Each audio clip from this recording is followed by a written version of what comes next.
Sol 11. This is the worst. Beth exclaimed, sitting back on her heels, being careful not to overcompensate for the extra weight of the pack on her back, which shifted her center of gravity. These spades are not meant for actual digging. I know, Mark agreed with Huff. Taking 100-gram soil samples is a very different undertaking than 9 cubic meters.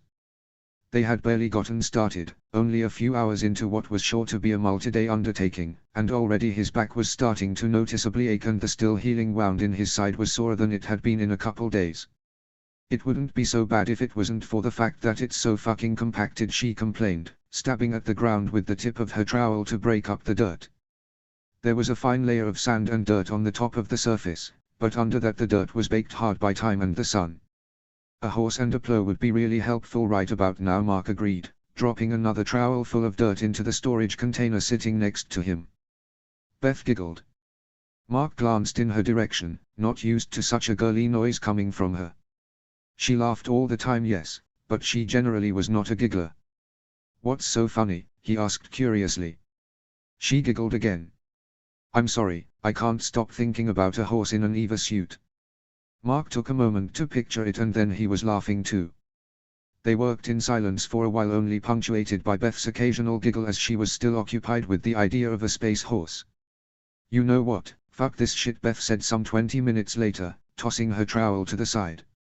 I've got a better idea. Wait, what? Mark asked, looking up from the hole he digging. What are you talking about? Beth didn't reply, instead standing and marching out into the Martian plains towards the MDV. Where are you going? Mark tried calling again. Johansson. Seriously, what are you doing, Beth? You'll see, she finally replied mysteriously. Mark was muttering all kinds of impolite things under his breath when Beth's voice sounded in his ear again. You know, just because I'm walking away from you, doesn't mean the comm you're wearing isn't any less sensitive, she said, sounding amused. I can still hear everything you're saying as if I was standing right next to you. I was counting on it, Mark retorted easily, wishing she was standing right next to him so she could see him sticking his tongue out at her. Beth laughed, but still didn't fill him in on what she was doing. Mark's brow furrowed when he saw Beth reach the MDV, grabbed one of the angled steel panels that she had pried off the exterior when she had scavenged it for parts for her MRO project, and start dragging it back towards him. What the hell are you doing with that? You gave me an idea, she replied brightly. I did. Yep. We may not have a horse, but we do have a rover, she told him. And we don't have a plow, but we have plenty of scrap metal and an engineer. You think you could put together a makeshift plow? She asked him. Mark sat back on his haunches and considered her idea critically. You know what? I think I could, he said after a few minutes of thinking it through. That would certainly make life so much easier. And we'd be expending much less energy, which is something we really need to conserve. Work smarter, not harder, she quipped with a shrug. You are a genius. Nah, she said dismissively, I just really didn't want to spend the next 2 weeks trying to dig up a literal fuck ton of dirt with gardening tools. When I was growing up, my mom always used to say that she could never decide if I was really smart or really lazy, she admitted with a laugh. And what was the final verdict? He asked, amused. Beth shrugged, unabashed. I always told her that I thought it was a little bit of column A and a little bit of column B. Mark laughed as he tossed his spade to the side and stood. I'm gonna go grab my toolbox and some spare hab canvas, I'll be right back. Do me a favor and use airlock 3, Beth said, gesturing to his left when he was already headed to the much closer airlock 1 on his right. What? He asked curiously. Why?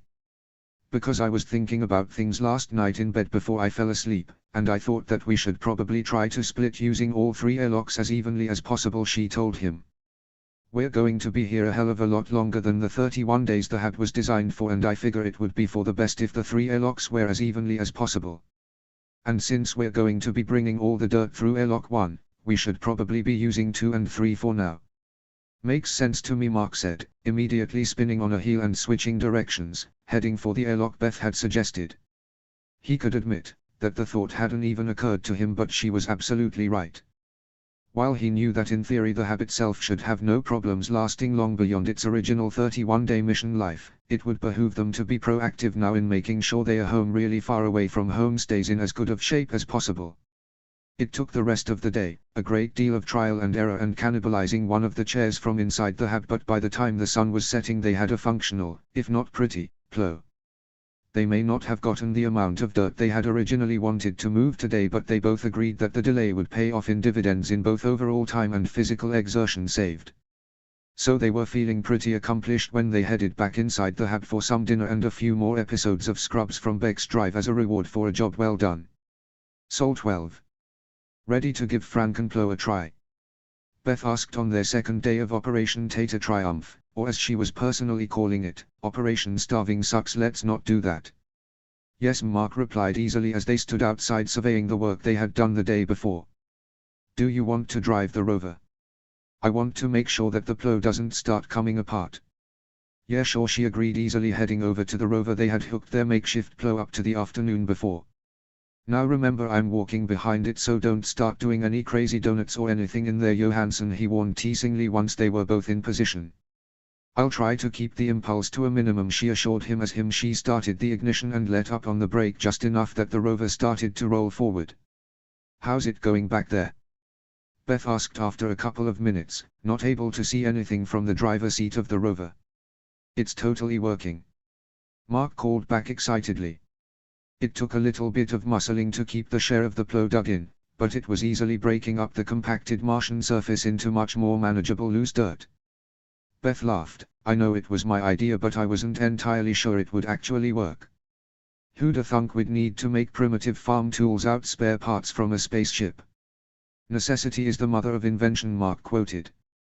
Wait, hold on, I need to move a rock, he warned as he grabbed a largish rock that was in the way of the plow and tossed it towards the pile they were making that they would later use to write their message for the MRO. Why do I feel like that is going to be the mission statement to our entire stay on the fourth rock from the sun, she said wryly, as she pressed down on the brake until he gave her go-ahead to keep moving. I need to move a rock.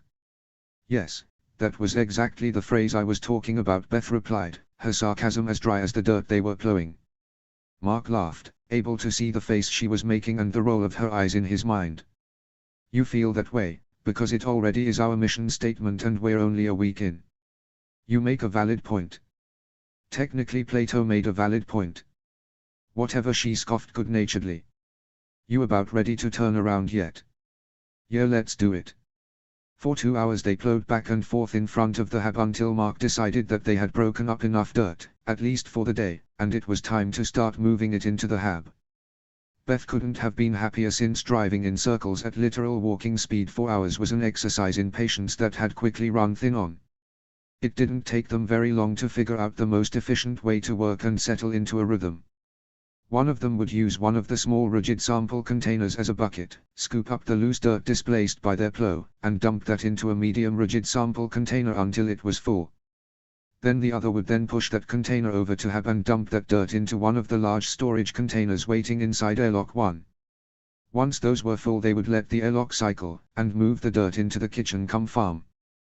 Then they would switch jobs and start all over again. They finally called it a day from hauling dirt when the sun started to dip on the horizon. On Mars there was no dusk, there not being enough atmosphere for the light waves to bounce around in. So when the sun went down, the sun went down. Neither of them wanted to be caught outside when that happened, so they made their way back to the hab with their last load of dirt, well before they lost the light. Hey Watney? Beth asked as she poured the last load of dirt of the day into the airlock. How much does a cubic meter of dirt weigh? On Earth the average cubic meter of topsoil would weigh somewhere between 1,200 and 1,700 kilograms, depending on the exact composition of the soil and how compact it was, Mark answered readily. So we split the difference and call this 1.5 for argument's sake, multiply that by 9.2 cubic meters, that's 13.8, adjust for difference in gravity and we're looking at roughly 5.5 metric tons of dirt we're moving. Yep, Mark said with a sigh, and he dragged the now empty medium containers back outside where they would be wait to be used again later. Your point? I don't really have one, she admitted, having to stop herself for the umpteenth time that day from trying to wipe the sweat off her brow. At least this time she stopped herself before she whacked the faceplate of her helmet. Just wanted to verbally validate that I'm totally within my rights to be super sore in the morning. I promise you, I will not think any less of you if you decide to skip leg day tomorrow, he joked, re-entering the airlock and closing the door behind him, leaning heavily against it as they waited for it to cycle. You're such a gentleman, she said wryly. Mark just smirked at her. I try. They were both quiet as they waited for the pressure to equalize, tired from their long day of physical labor. Once back inside the relative safety of the hab, they made quick work of the last load of dirt before giving each other a hand with each other's helmets and gloves before working on the rest of their EVA suits. Beth had already pulled the top of her suit off up and over her head when she looked over to see the grimace of pain on Mark's face as he struggled to do the same. What's wrong? She asked, already moving to assist him. Just saw, he replied, his voice sounding far away as she helped him lift the suit over his head. Beth's eye zoomed in on the large damp patch on Mark's undershirt, right over where his injury was. Liar, she said, the accusation clear in her eyes. Mark's hand came up to touch his side tenderly, wincing when his fingertips came away red. I guess I pulled a staple. You think? Beth responded sarcastically. Come on, let's get your pants off and get you up on the table so I can get a good look at you. That's what she said. He couldn't help himself. He knew she meant his EVA pants, but the words were out of his mouth before he could stop them.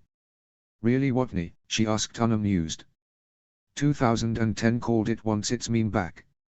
Sorry, he replied, mostly unrepentant as he shed his suit pants and shuffled over to Beck's exam table, laying back while he waited for Beth to get out of the rest of her suit and collect the items she would need to repatch his side.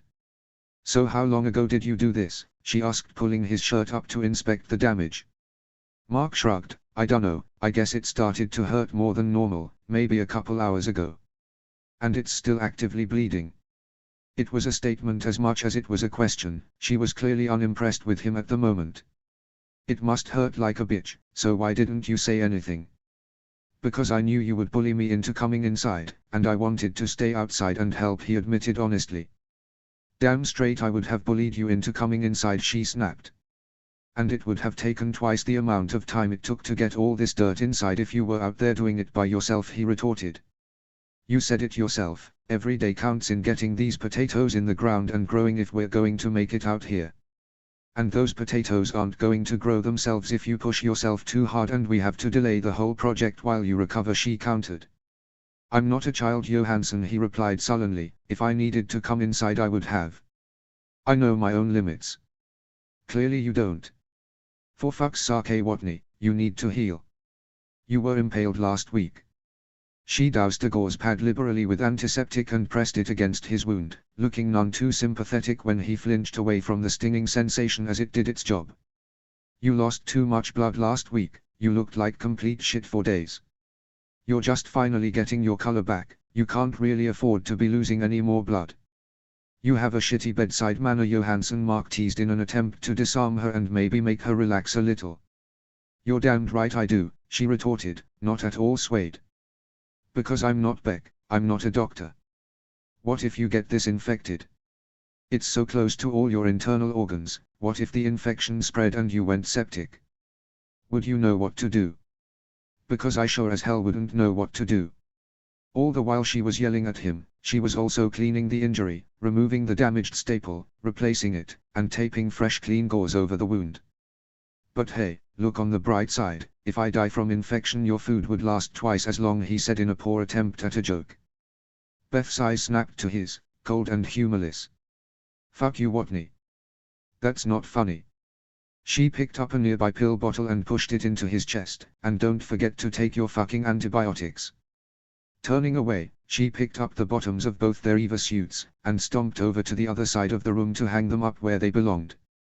Feeling like an asshole, Mark sighed and carefully swung his legs over the side of the table and slid to his feet before hobbling after Beth to make peace. I'm sorry, he apologized once he caught up to her where she was standing in front of the EVA suits, her back to the room and to him. You're right, that wasn't funny. Damned right it wasn't, she spat, still facing the wall. And I should have told you when I realized I'd hurt myself, he continued. I just didn't want you to worry. Of course I'm going to worry, Watney, she replied, turning around to look up at his face, the earnestness shining in her eyes. We are stranded on Mars, 140 million miles from home. All we have is each other. We need to take care of ourselves for each other. You're right. You're right, and I'm sorry. Mark apologized again, sincerely, effectively chastised.